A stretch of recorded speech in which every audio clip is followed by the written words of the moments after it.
Hey, Steelers fans, before we jump into today's show, I want to ask you guys a question. Who wants a mock draft? A Steelers mock draft, all 7 rounds. Who wants us to do that video? May not be me, could be one of our other hosts here at Pittsburgh Steelers Talk by Chat Sports. If you want one, hit that thumbs up icon. If we get enough likes on today's video, I'll say 500 or more, then we'll probably do a mock draft in the very near future. Up to you guys. Like the video if you want a Steelers mock draft.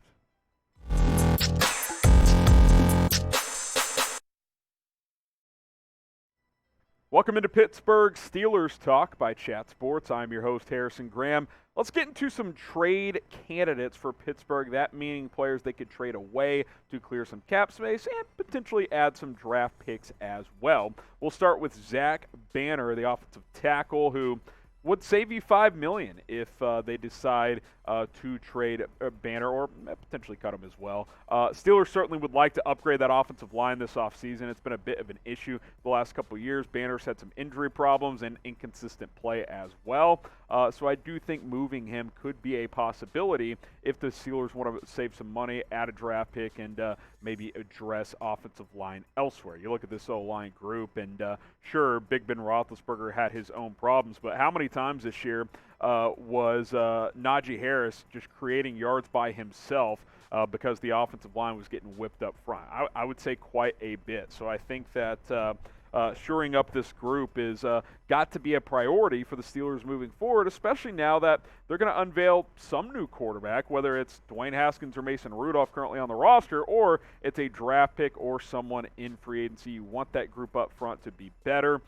Banner certainly has some experience, has some upside, but he hasn't been able to stay healthy, and he's been inconsistent overall. I think that trading him could happen.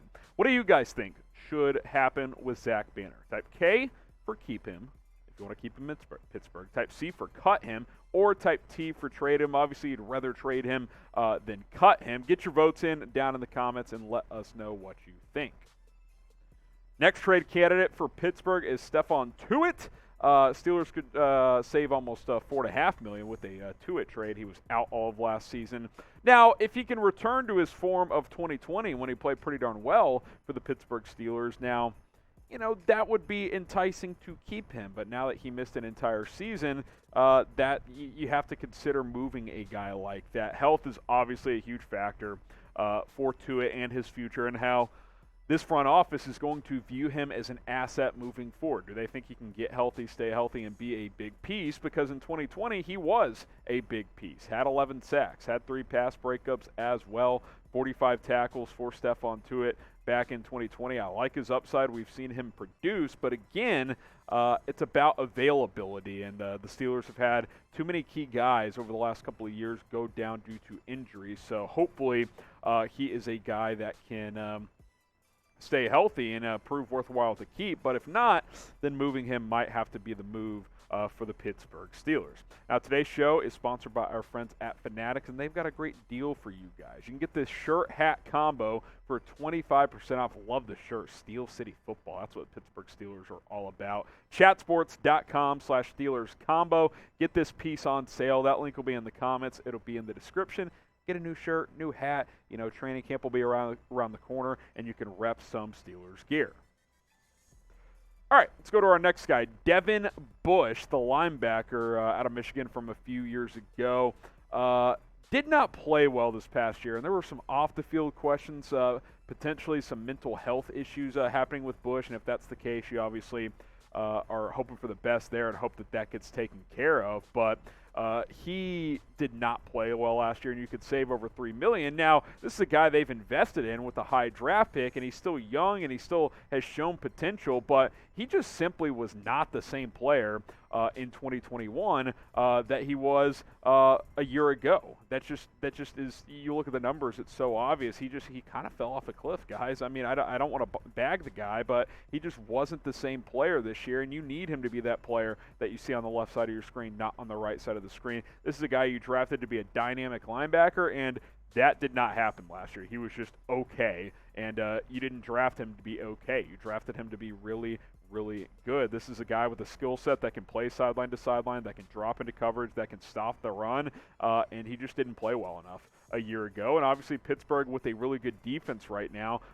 If Bush isn't going to play to a super high level, then he's probably not a guy you're going to give a second contract to, because he is a linebacker, and you can replace linebackers at the end of the day.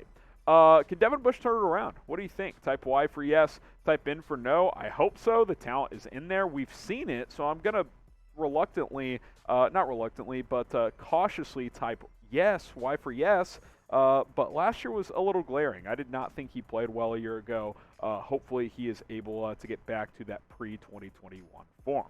Now, if you want more Pittsburgh Steelers videos, news, rumors, mock drafts, again, like the video for that. But in general, subscribe, turn on those notifications, and we will continue to have you guys covered here on Pittsburgh Steelers Talk. Free agency is just around the corner, the draft coming after that.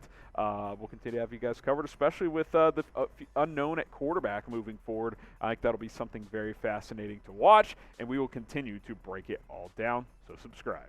All right, let's do kind of a two-parter here, a couple of receivers, and I don't know if I really agree with this. Producer Jeremy Chuggs, who is in charge of this channel, put these two names here, and I understand why he could. Chase Claypool. Now, he doesn't save you that much money. Sure, he had a down season. I would argue a lot of that was Big Ben, and, you know, the whole issue at the end of that one game where he's pointing first down and he's not getting the ball lined up properly with the clock running out. There's some rumors that him and Mike Tomlin may have butted heads. I get all of that. I still like Claypool's upside, so I wouldn't necessarily trade him, but I certainly understand the idea about at least considering it. You drafted him in the third round. Could you get a third-round pick for him? Okay, maybe I would consider that if I was Pittsburgh. I would probably keep him for another year. Diontae Johnson, who you could save a little more money, almost $3 million. He's been linked to trade talks in the past. I kind of think those have slowed down for a couple of reasons. One, he has played really well, and he's been probably the most consistent receiver on this team. And two, I think it's partially slowed down because I don't think Juju's going to come back, and Ben Roethlisberger, his level of play, I think has kind of had everybody pause and be like, okay, like these receivers are better than the numbers they've put up. I really like Diontae Johnson. You get the ball in his hands, he can make plays after the catch. Could you use him as part of a bigger trade, especially if you're trying to get a quarterback? Perhaps, but if you get a good quarterback, don't you want good weapons for him? And I think Johnson and Claypool are two guys that can help you get the best out of a quarterback. Now, be sure to subscribe. Quick reminder, youtube.com/SteelersTV. Those were our Pittsburgh Steelers trade candidates. We'll see how the Steelers navigate the cap and everything moving forward. Obviously, Colbert's going to get replaced after the NFL draft, so we'll see what the new direction of the front office looks like and how they view all of these things. Name a player you think that the Steelers should trade this off season. Maybe it's someone we haven't mentioned. Get your votes in on that one, and we'll see you next time here on Pittsburgh Steelers Talk.